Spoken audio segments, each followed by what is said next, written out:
అందరికీ నమస్కారం. ఈరోజు నిన్న జరిగినటువంటి పార్లమెంటు సమావేశంలో బడ్జెట్లో ఆంధ్ర రాష్ట్రానికి ఎన్నడూ లేని విధంగా బ్రహ్మాండంగా నిధులు ఇవ్వటం ఇది చంద్రబాబు నాయుడు గారికి ఆయన ఉన్న అనుభవం,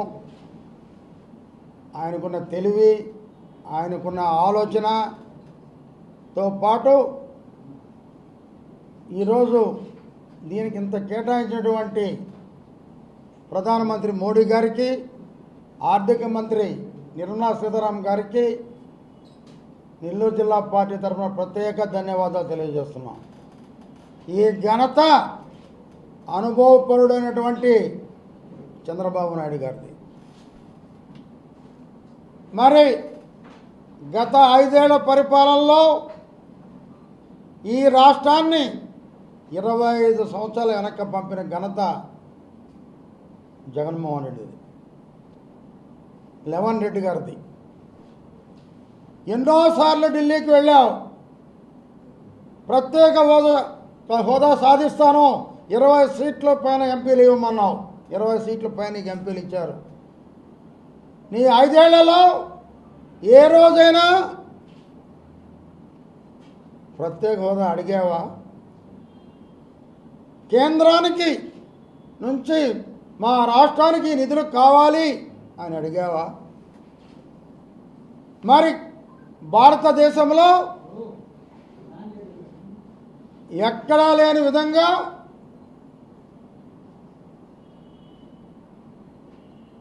ఈ రాష్ట్రానికి రాజధాని లేదు. 5 ఏళ్ళు రాజధాని లేని రాష్ట్రం అంటే తలకాయ లేని మొండెం లాంటిది ఈ రాష్ట్రం. చేతగాని దద్దమ్మ, ఒక తెలివి తక్కువ దద్దమ్మ 5 ఏళ్ళు పరిపాలించి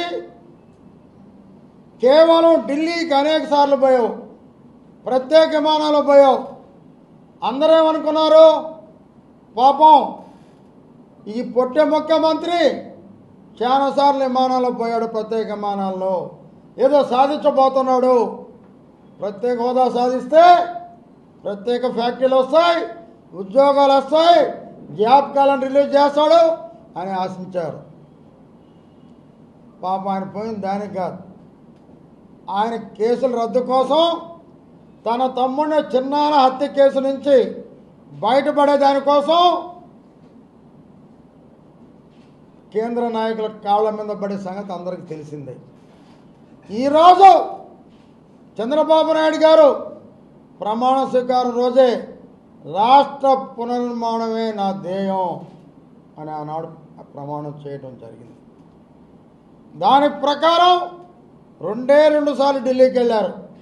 ఒకసారి మోడీ గారిని కలిశారు, ఒకసారి హోమ్ మినిస్టర్ గారు అమిత్ షా గారిని కలిశారు.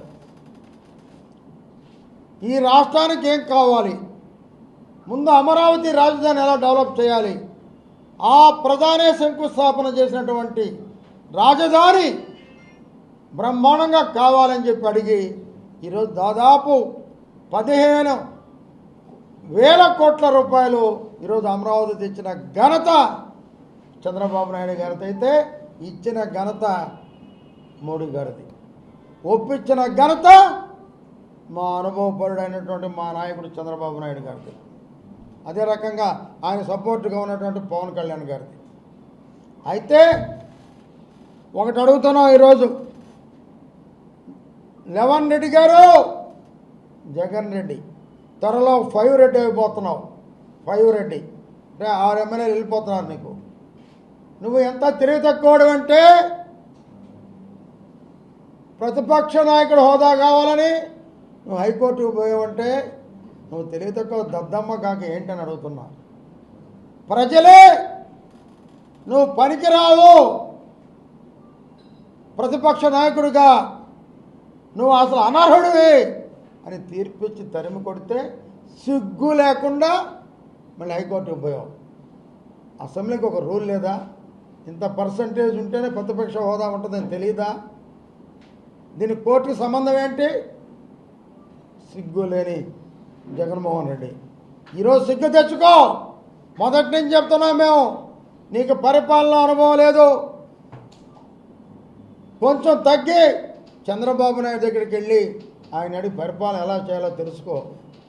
చంద్రబాబు నాయుడు గారి అనుభవం ముందు ఆయన ఎలా చేశారో ఆయన ఒకసారి సలహా అడుగు. అడిగిన సందర్భాలు లేవు, ఇంట్లో నుంచి నువ్వు బయటకు వచ్చే సందర్భం లేదు. ఈ రాష్ట్రంలో మనకు బ్రహ్మాండంగా ఈ సముద్ర తీరం ఉంది, మొత్తం కేంద్రం నుంచి మొత్తం కారిడార్ బ్రహ్మాండంగా మనం అభివృద్ధి చేసుకోవచ్చు, ఎన్నో ఓడరేవులు కట్టుకోవచ్చు, వాటి ద్వారా రాకపోకలకి ఎంతో ఆదాయం పెంచుకోవచ్చు. ఒక్కసారైనా కారిడార్ గురించి మాట్లాడేవా జగన్ అడుగుతున్నా. ఈరోజు కేంద్రం ఏం చెప్పింది? ప్రత్యేకంగా కారిడార్లు అభివృద్ధి చేస్తాం అని క్లియర్గా చెప్పడం జరిగింది. మరి ఆంధ్ర రాష్ట్ర ప్రజలకి సాగునీరు తాగునీరుకి అవసరమైన పోలవరం ప్రాజెక్ట్ జాతీయ ప్రాజెక్టుగా చేశాం కాబట్టి పూర్తి చేసే బాధ్యత మేమే కేంద్రమే తీసుకుంటామని చెప్పి ఆర్థిక మంత్రి గారు ప్రకటించడం హర్షణీయం. అది కూడా అతి త్వరలో పూర్తి చేస్తామని చెప్పడం ఇంకా కూడా మనం అంతా ఆనందదగ్గ విషయం అని చెప్పి నేను మనం చేస్తా ఉన్నాం. మరి ఈరోజు 8 జిల్లాలు వెనకబడిన ప్రాంతంగా ప్రకటించి వాళ్ళకి సంవత్సరానికి 50 లక్షల రూపాయలు 50 కోట్ల రూపాయలు ఆ జిల్లాకి ఇవ్వటం జరుగుతుంది. వాటిల్లో నీకు మీ నాన్నగారికి రాజకీయ జన్మించినటువంటి కడప జిల్లా కూడా ఉంది. ఏనాడైనా కడప జిల్లా గురించి మీరు అడిగారా? మీ కడప జిల్లాను అభివృద్ధి చేశారా? మీకు ఎప్పుడూ మంటలు జరుగుతుండాలి, గ్రామాల్లో వర్గాలు ఉండాలి, ఒక వర్గం మీకు ఉండాలి, మనుషులను చంపాలి, రక్తం మీద నడవాలి. రక్తపుటేరుల రాజకీయవేత్త ఎవరంటే లెవన్ రెడ్డి, మిస్టర్ జగన్ రెడ్డి, త్వరలో కాబోయే 5 రెడ్డి. మరి ఈరోజు 5 ఏళ్ల పాలనలో ఒక్క పరిశ్రమైన మీరు తెచ్చారా జగన్ రెడ్డిని అడుగుతున్నా. లెవన్ రెడ్డి మరి ఒక్క పరిశ్రమ రాలా, నీ దెబ్బ భయపడి పారిపోయారు. ఎవరు వచ్చినా ఏమడిగావు? నాకు పార్ట్నర్షిప్ ఏమని అడిగావు. వాళ్ళు పారిపోయారు, తమిళనాడు బార్డరు కర్ణాటక బార్డర్కి వెళ్ళిపోయారు. మనకు ఆదాయం 0. మరి ఈరోజు ఎన్ని పరిశ్రమలు వచ్చినా రాయితీలు ఇస్తాం, రాష్ట్ర ప్రభుత్వాలు సహకరిస్తాం, రాష్ట్ర ప్రభుత్వ ఆదాయం పెంచుతాం అని ఈరోజు చెప్పారంటే కేవలం మా చంద్రబాబు నాయుడు గారి అటువంటి సమర్థత, ఆయనకి తోడుగా ఉన్న పవన్ కళ్యాణ్. అదే రకంగా చూస్తే విశాఖ ఉక్కు, ఒకప్పుడు మహనీయులు తెన్నేటి విశ్వనాథం గారు విశాఖ ఉక్కు ఆంధ్ర హక్కు అని పోరాటం జరిపినటువంటి మహానాయకులు ఆనాడు. వారందరిని విస్మరించి దాన్ని ప్రైవేట్ కంపెనీ అమ్మాలని చూసినటువంటి దద్దమ్మ ముఖ్యమంత్రి నువ్వు, చేతగాని ముఖ్యమంత్రి నువ్వు. లాస్ట్కి ఆంధ్ర హక్కు విశాఖ ఉక్కు అమ్మాలని చూసావంటే నీ అంత నీచుడు ఈ రాష్ట్రంలో ఉన్నారా అని అడుగుతున్నా. నీలాంటి నీచుల్ని అసలు ప్రజలు ఆంధ్రప్రదేశ్ నుంచి తరం కొట్టాలని కూడా నేను మనం చేస్తా ఉన్నా. మరి ఈరోజు కేంద్రం మా చంద్రబాబు నాయుడు అడగంగానే విశాఖ ఉక్కుని మనం కాపాడుకోవాలి. పెద్దలు ఆనాడు పోరాటం చేసి సాధించినటువంటి విశాఖ ఉక్కు 620 కోట్ల రూపాయలు దానికి శాంక్షన్ చేసిన ఘనత మా ప్రీతమ నాయకుడు చంద్రబాబు నాయుడు గారు. మరి దాన్ని అమ్మాలని చూసేటువంటి దుర్బుద్ధి ఈ లెవన్ రెడ్డిది, ఈ జగన్ రెడ్డిది. మరి అదే పరిపాలనా దక్షత అంటే, అదే పరిపాలన అంటే ఈరోజు ప్రజలు ఏది ఆశించారో, ఈ రాష్ట్రం 20 ఏళ్ళు వెనకపోయింది జగన్మోహన్ రెడ్డి పరిపాలనలో. ఈ లెవన్ రెడ్డి పరిపాలనలో దాన్ని తిరిగి పునర్నిర్మించాలన్నా, ఈ రాష్ట్రం అభివృద్ధి చెందాలన్నా, ఈ రాష్ట్రం రాజధాని కావాలన్నా చంద్రబాబు ఒక్కడే సమర్థుడని పవన్ కళ్యాణ్, చంద్రబాబు, బీజేపీ ప్రభుత్వాలకి ఎన్డీఏ దానికి ఈరోజు ఓటేసి చంద్రబాబుని అత్యధిక మెజార్టీతో ముఖ్యమంత్రి చేయడం జరిగిందని చెప్పి మనం చేస్తున్నాం. ప్రజలకు ఏమాత్రం నమ్మకం పోకుండా ప్రజాపాలన అధ్యాయం అంటూ ఈరోజు కేంద్రాన్ని ఆయన ఒప్పించి మెప్పించి రాష్ట్రానికి ఏది అవసరం, రాష్ట్రానికి ఏ నిధులు తేవాలి, ఈ రాష్ట్రం 20 సంవత్సరాలు వెనక్కిపోయిందని ఎలా పునర్నిర్మించాలి అని ఆలోచన చేసి కేంద్రాన్ని ఒప్పించి అడిగి నిధులు తెచ్చినటువంటి ఒక ఆదర్శ ముఖ్యమంత్రి చంద్రబాబు నాయుడు గారు.